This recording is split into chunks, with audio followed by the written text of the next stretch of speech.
They say revenge is a dish best served cold, but Natalie Morrison served hers with a side of justice that exposed a conspiracy reaching the highest levels of government. Her story starts with $22 million and ends with bringing down a senator. Natalie inherited her pharmaceutical researcher aunt's fortune and cutting-edge lab in Boston.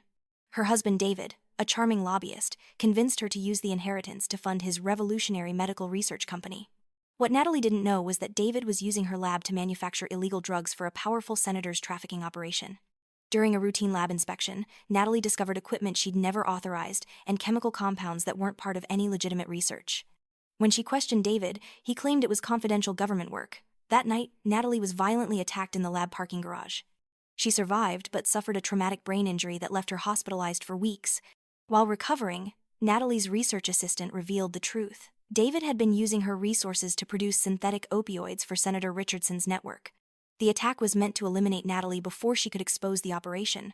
David had already declared her mentally incompetent due to her brain injury and was moving to control her assets. But David made a crucial mistake. He underestimated Natalie's scientific mind.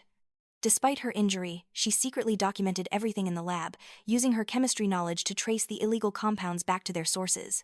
She discovered David's operation supplied drugs to multiple states, generating hundreds of millions in illegal profits. Natalie's revenge was methodical. She pretended her brain injury was worse than it was, allowing David to believe he'd won.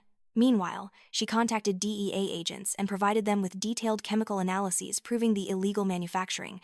She wore recording devices to capture David, discussing the operation with Senator Richardson. The investigation revealed a massive conspiracy involving 12 senators, dozens of pharmaceutical companies, and a network spanning 30 states.